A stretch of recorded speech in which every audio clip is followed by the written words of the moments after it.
Deportiva y le vamos a dar la bienvenida a Patricia Nari. Patricia, buenas tardes. Ahí estoy. Hola. Politóloga Hola, ella. ¿qué tal? ¿Me escuchás? Sí, ¿cómo están? Hola, Bien, buenas tardes. muy bien. La verdad que venimos con un programa con muchísimos entrevistados, con muchos testimonios y nos venís bárbaro para hablar de subjetividad. Mi pregunta para comenzar es un cuadro comparativo, ¿no? Aquellos años y ahora. ¿Dónde nos encontramos? ¿Qué estamos? ¿Qué podemos tener como punto de contacto? O si finalmente podemos dejar de lado el fantasma y seguir avanzando. Qué difícil. Sí. Yo creo que los fantasmas de alguna manera siempre están dando vueltas, sobre todo en estos temas donde la violencia tiene mucho que ver. De todas maneras, creo que, como decía un amigo mío, para que los fantasmas desaparezcan hay que echar luz. Y creo que todo lo que tiene que ver con la memoria y la justicia echa luz a estas cosas. No obstante, digo, el tema de la violencia sigue está dando vuelta en la sociedad. Creo que el golpe militar lo que hizo fue hacer de la violencia como un elemento que estructura la sociedad, ¿no? Si bien esa violencia más física, más explícita, que fue la muerte, las desapariciones y la tortura, existió efectivamente, pero también hubo otros dos tipos de violencia, ¿no? Una violencia vinculada a todo lo que se hizo en gestación, económico, productivo, excluyente, que eso también tiene mucho de violencia.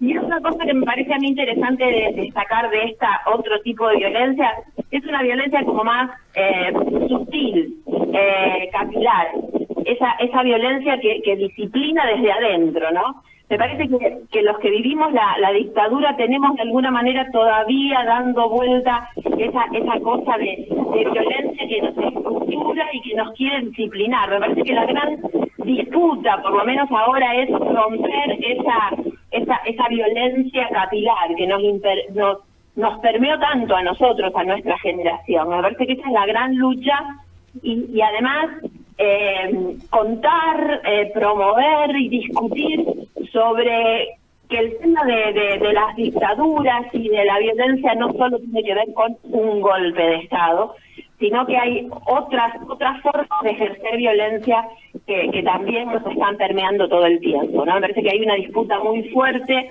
sobre esa situación de violencia en la sociedad, en el Estado, en los territorios, ¿no? Patricia, te saluda Santiago Grandi, un gusto. Hola. Te quería preguntar justamente esto que decías con respecto a gente que vivió aquel momento. Nosotros que somos ya una generación que como dice Magda, por suerte, nació y creció en democracia. ¿Vos qué mecanismos ves, un poco relacionando con lo que decía Mariana previamente, qué mecanismos ves en la actualidad que funcionen para disciplinar? Porque a nosotros no nos estoy muy sagaces y muy inteligentes. ¿Qué mecanismos vos o cuáles mecanismos actuales vos distinguirías que sirven para disciplinar a un pibe, vamos a poner, de 20 años actualmente? Para mí el mecanismo más fuerte que tiene todo un componente cultural es pensar que cada uno hace su propia historia independientemente y su propio proyecto solo. Claro. Me parece que todo lo que tenga que ver con cortar lazos, con generar proyectos individuales, me parece que eso es una forma de disciplinar. Creo que un gran problema que tienen las dictaduras es pensar que la gente se organice, o sea, ese es el problema que tienen. Entonces me parece que hoy pensar que los proyectos individuales son los proyectos exitosos, para decirlo de alguna manera, me parece que por ahí hay una forma de disciplinamiento, ¿no? O sea, me salvo solo, resuelvo mi vida solo, y la cosa más comunitaria, de organización colectiva, es para la gilada, digamos, es perder tiempo, ¿no? O sea, tengo que enfocarme en mi proyecto personal y lo demás, bueno, verá qué pasa. Me parece que ahí hay una forma de disciplinamiento vinculado claramente a los principios liberales, neoliberales, al individualismo. Todo ese tipo de cosas me parece que es forma de disciplinar, ¿no? Si ocupate de lo tuyo y después vemos. Nosotros siempre le preguntaba yo a Mariana, ¿por qué nosotros pensamos, o por lo menos es una idea que yo tengo, que es como que a las clases populares no se les permite pensar en qué es lo que ocurre, ¿no? ¿Qué fue lo que ocurrió en el proceso? Como si no hubiesen existido, ¿no? Era como que había un estado de bienestar, ¿no? Que no existían, y solamente queda reducido, o por lo menos lo que se entiende, las movilizaciones y demás, están para ciertos sectores que van desde lo académico, en personas que tomaron, ¿no? En ese momento una cuestión activa, pero que está en ciertos grupos sociales. ¿Nos sacás el mito de esto? No sé si puedo sacar No sé si el fue mito. Yo creo que hay mucho de esto. Me parece también que algunas organizaciones e instituciones, algunas digo, ¿no? Sí. De la sociedad también hicieron algo de eso. Me parece que esta discusión vaya al fondo, ¿no? Y cuando digo al fondo, vaya abajo, vaya a los territorios y se discuta por ahí, cuando decimos con los sectores populares. Me parece que sí, quedó como encapsulada en determinados sectores, también en determinados sectores afectados directamente de esa violencia que yo te decía, más física, más explícita, ¿no?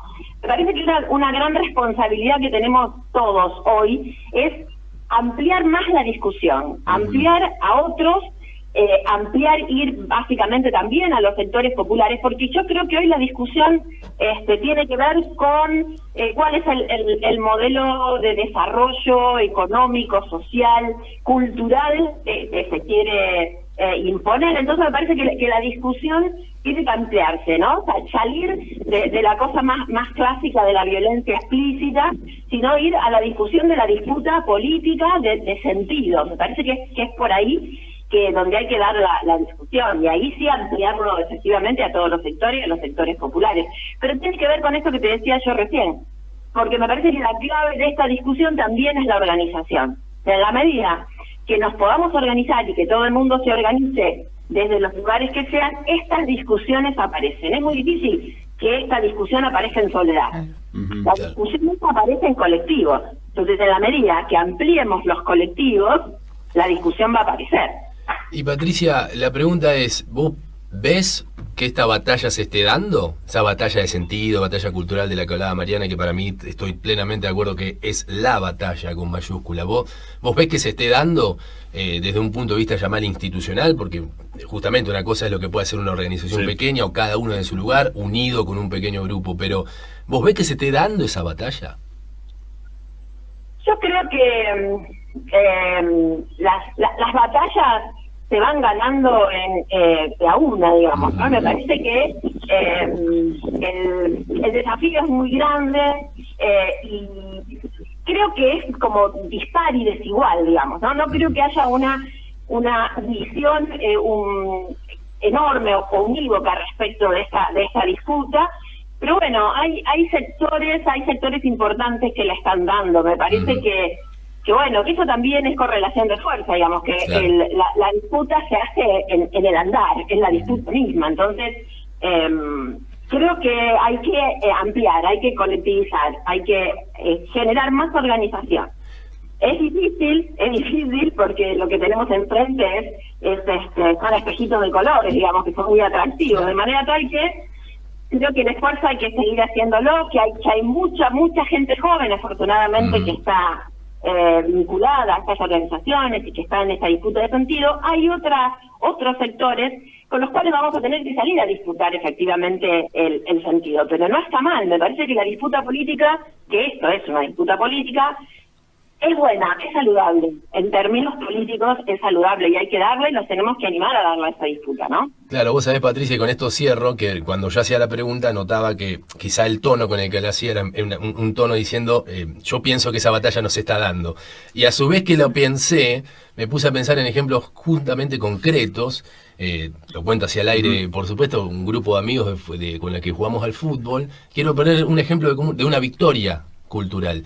Hace unos años, cuando fue el conflicto directo entre el gobierno y el grupo Clarín, el gobierno de Cristina en aquel momento, yo creo que hubo una victoria ahí, porque en el grupo de mis amigos, de los cuales muchos son totalmente despolitizados, se impuso que Clarín era sinónimo de mentira.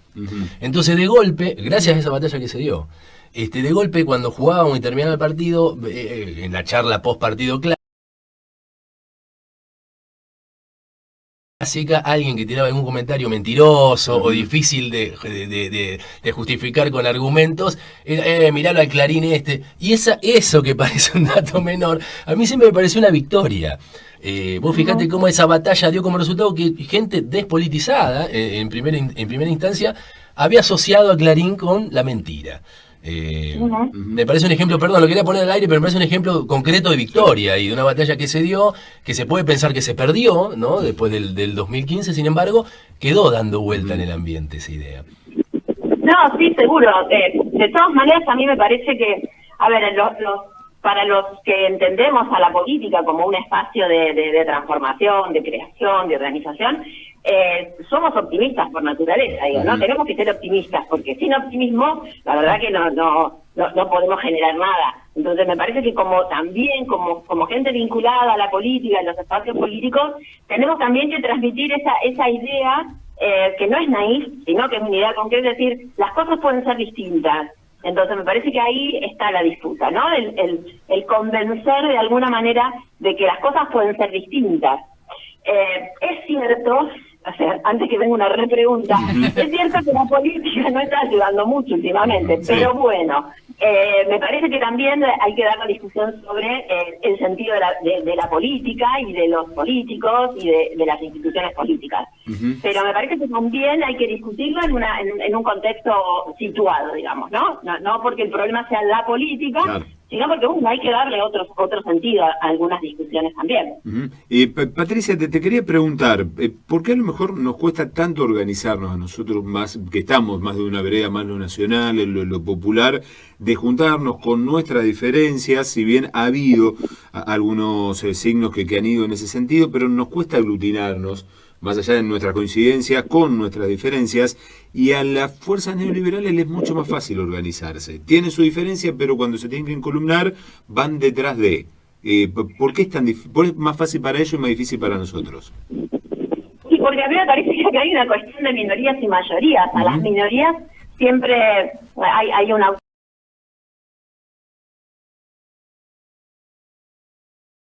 que nosotros trabajamos en la facultad, Lechner, que dice, bueno, que a las minorías les resulta más fácil organizarse, minorías en términos conceptuales, ¿no? Les resulta más fácil organizarse porque son muchos menos. Su proyecto, que es básicamente económico, ideológico, está como mucho más centrado. Las grandes mayorías tenemos más diferencias entre nosotros y efectivamente nos cuesta bastante. Creo que también son procesos históricos. Creo que también las mayorías debemos comprender quién es el otro que tenemos enfrente, ¿no? Me parece que también que de alguna manera estamos subestimando al otro que está enfrente, y bueno, me parece que también tiene que ver con discusiones, con entender que se juegan muchas cosas, se juega el futuro de mucha gente, en términos de calidad de vida, en términos de calidad de lo que hacemos cotidianamente, cuando las mayorías no podemos resolver algunas cosas, ¿no? Creo que además también hay cierta cosa de burbuja, en términos de burbuja política, ¿no? Como cuando uno está dentro de una burbuja, habla, ve, mira y hace adentro de la burbuja. Me parece que también nos tenemos que atrever a mirar quién está afuera, quiénes son los que más necesitan que las cosas sean diferentes. Te agradecemos muchísimo, Patricia, la comunicación sumamente clara, y cuando llega a la facultad, viste cómo es. Sí. Los docentes de la facu, nada, enseguida nos aclaran el panorama. Te agradecemos mucho, Patricia Nari, y te vamos a convocar en las próximas, porque la verdad que fuiste muy clara, docente de teoría política de nuestra querida facultad. Muchas gracias, Patri. Dale, gracias a ustedes, chicos, y felicitaciones por la iniciativa de esta maratón de la memoria. Vamos a ver cómo llegamos a las 5. Gracias. Así pasaba Patricia Nari, politóloga, docente titular de teoría política, investigadora de nuestra...